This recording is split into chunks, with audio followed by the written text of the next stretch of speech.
Alrighty, so good morning everyone. So today I'll be discussing and reflecting on my placement experience with the Newcastle University Alternative Futures and Regional Prospects Research Network.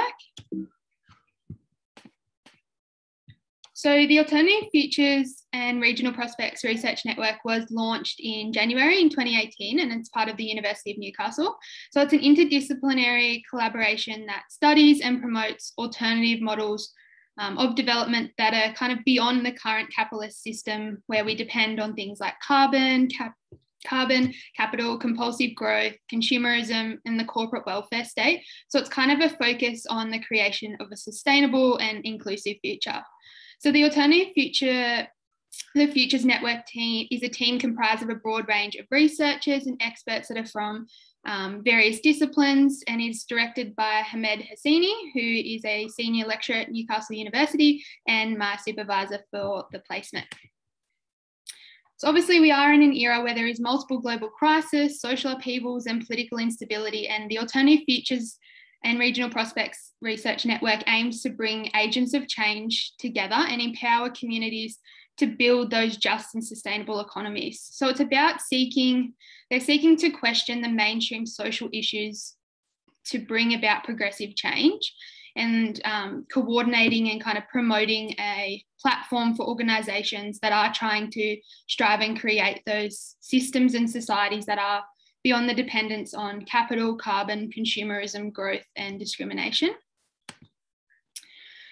So obviously, as the 2020 global pandemic has transformed communities significantly, where we're seeing lower quality of life and community life has become fragmented and inequalities are exacerbated, the Alternative Futures Research Network has established a Reimagining Quality of Life project, which aims to play an important part in articulating, connecting and strengthening the remarkable transformative work being carried out by organisations in the contemporary world.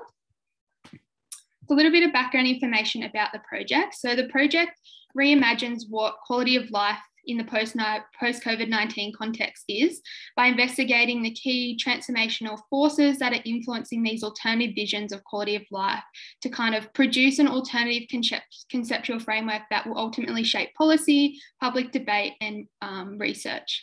So the project is a response to kind of that growing recognition to move beyond that reductionist account of economic progress and under that business as usual model to promote a new kind of communal quality of life and social well living.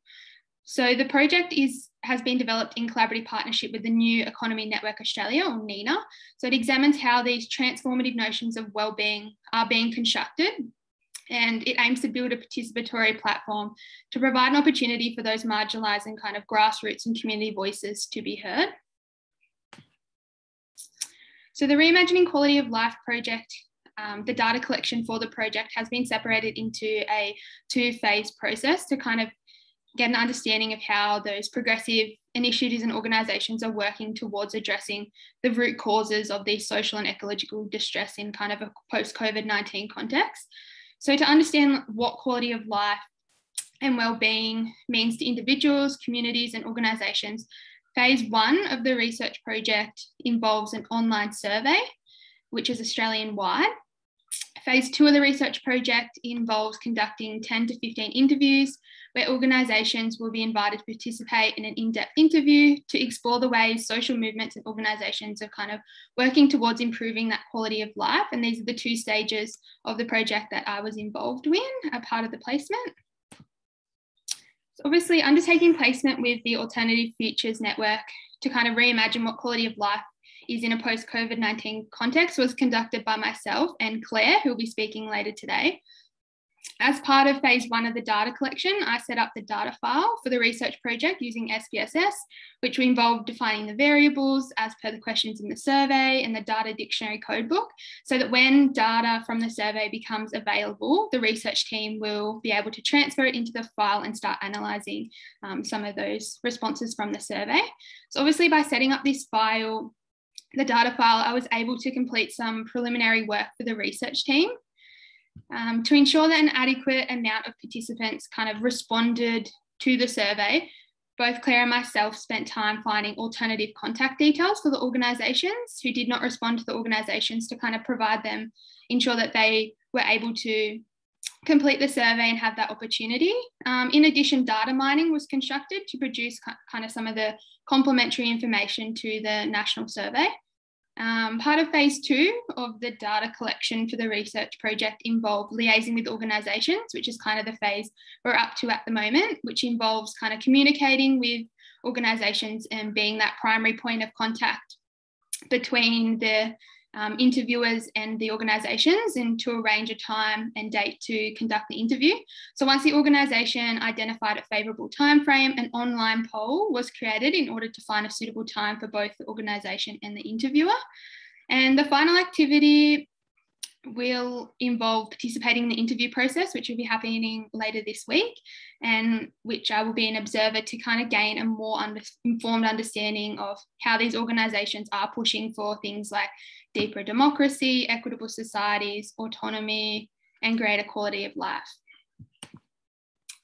So the placement experience with the Alternative Futures Network has provided an opportunity to improve valuable employability skills and gain new knowledge.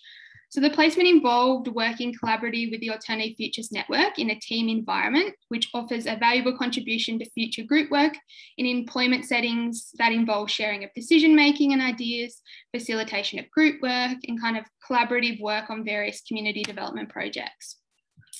Working on the research project improved personal skills relating to organisation, communication, and time management.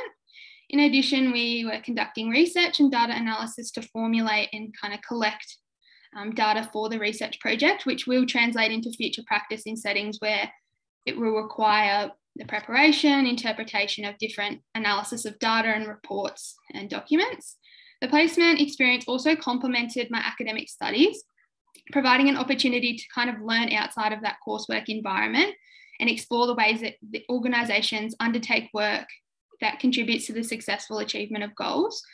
So particularly in relation to formulating a research project and how that happens in practice.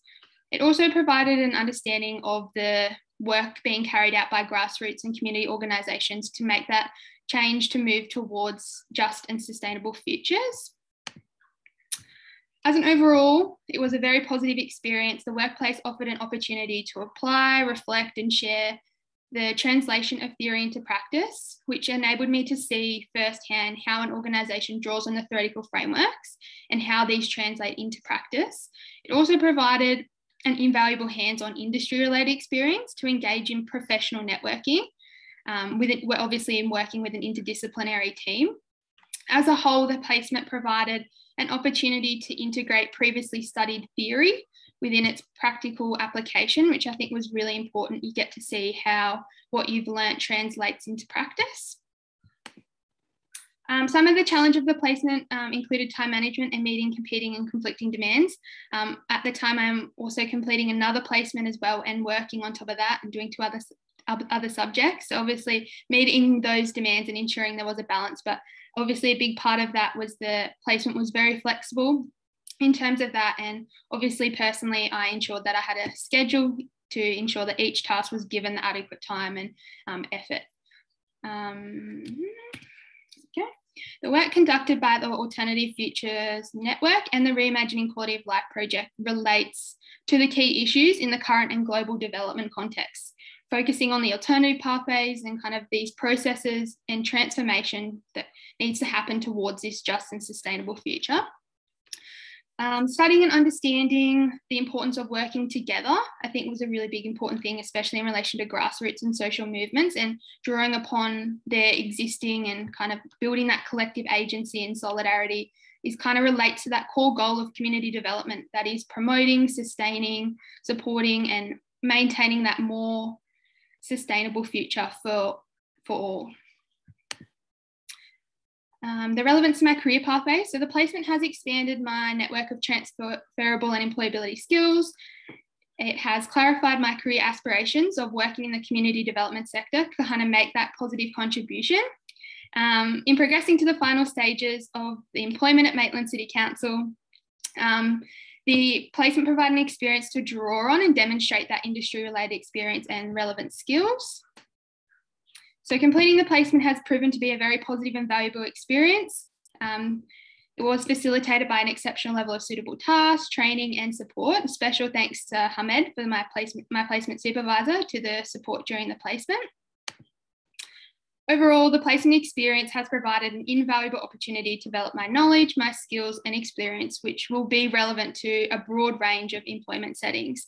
It has also offered insight into the ways in which organisations are striving to create change and those new forms of quality of life and meanings of well-being, how they're being constructed in the post-COVID-19 world. So thanks.